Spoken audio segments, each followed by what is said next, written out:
नमस्कार मित्रांनो, महाराष्ट्राची इप्स्टीन फाईल म्हणजे कॅप्टन अशोक खरात.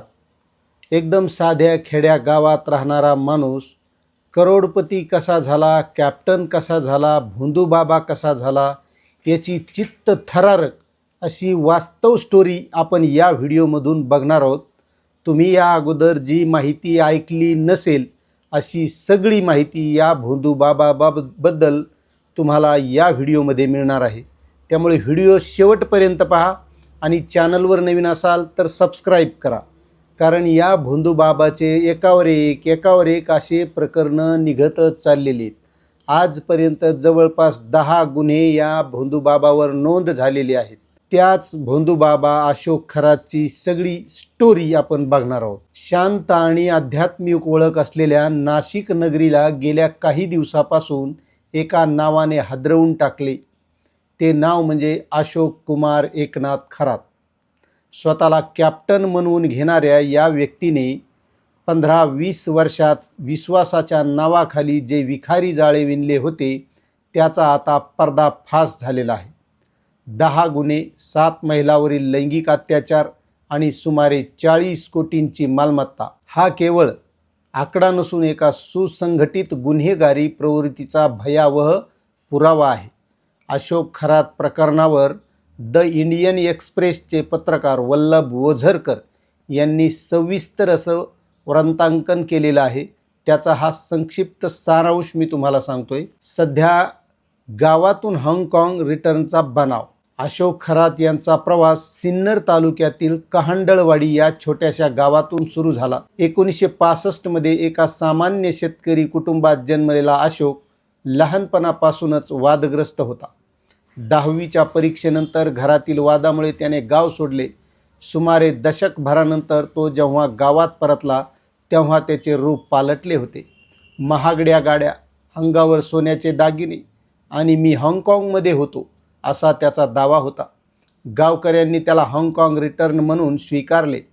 मात्र त्याच्या प्रदेशवारीचा कोणताही ठोस पुरावा कधीच कोणाला मिळाला नाही. त्याने आपले नाव अंकशास्त्राचा आधार घेत बदलले आणि नाशिक शहरात आपले बस्तान बसवले. खरातने नाशिकच्या उच्चभ्रू कॅनडा कॉर्नर परिसरात ओकास प्रॉपर्टीज नावाने कार्यालय थाटले. सुरुवातीला त्याने रिअल इस्टेट सल्लागार म्हणून काम सुरू केले. आता ते सध्या कार्यालय सील केलेलं आहे. जमिनीचे व्यवहार करताना त्याने लोकांच्या समस्या जाणून घेण्यास सुरुवात केली. कोणाचे लग्न जमत नसे, कोणाला व्यवसायात तोटा होत असे, अशा वेळी खरातने ज्योतिष आणि अंकशास्त्राचा वापर करून छोटे मोठे उपाय सुचवले. योगायोगाने काही अंदाज खरे ठरले आणि लोकांचा त्याच्यावर अंधविश्वास बसू लागला.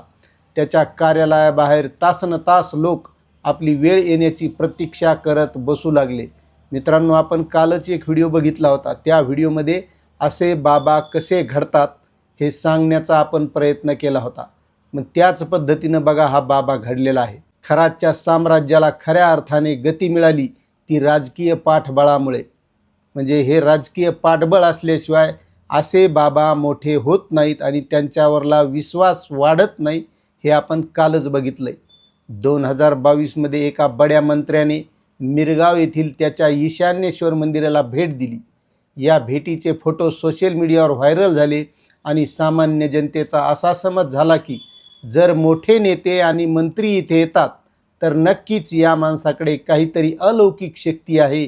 या एका घटनेने खरातच्या दरबारात येणाऱ्यांची संख्या लाखांच्या घरात नेली. तपासात सर्व धक्कादायक माहिती समोर आली. ती खरातच्या कार्यालयातील कॅबिन प्रक्रियेबद्दल. एखादे दाम्पत्य समोर घेऊन आल्यावर खरात पुरुषाला बाहेर बसून महिलेला एकटीला आत बोलवत असे. पीडित महिलांनी दिलेल्या तक्रारीनुसार तिथे त्यांना एक विशेष तीर्थ किंवा पाणी दिले जाई, ज्यामुळे त्यांना चक्कर येत असे आणि शरीर अशक्त होत असे. त्यानंतर तुमच्या कुटुंबावर मोठे संकट आहे, ते टाळण्यासाठी हा विधी करावा लागेल अशी भीती घातली जाई. डोळे बंद करून विधी करण्याच्या नावाखाली खरातने अनेक महिलांवर लैंगिक अत्याचार केले. अनेक महिलांनी भीतीपोटी वर्षानुवर्षे तोंड उघडले नाही, कारण त्यांना धमकावण्यात आले होते की जर कोणाला सांगितले तर त्यांच्या मुलाचा किंवा पतीचा मृत्यू होईल. आणि मित्रांनो, तुम्ही ते सगळे व्हिडिओ बघितलेच असतील. मात्र विनंती तुम्हाला अशी आहे, ते व्हिडिओ जास्त व्हायरल करू नका. कारण त्या तरी महिला कोणाची तरी बहीण आहे, कोणाची तरी पत्नी आहे, कोणाची तरी मुलगी आहे. त्यामुळे विनंती आहे, व्हिडिओ व्हायरल करू नका. खरातने केवळ शारीरिक नव्हे तर आर्थिक शोषणही मोठ्या प्रमाणावर केले. त्याने सामान्य दगडांना ऊर्जित दगड किंवा यंत्रे असल्याचे सांगून त्यांची हजारो ते लाखो रुपयांना विक्री केली. काही भाविकांना त्याने परदेशात, विशेषतः आग्नेय आशियाई देशात जाऊन विशेष विधी करण्यास भाग पाडले.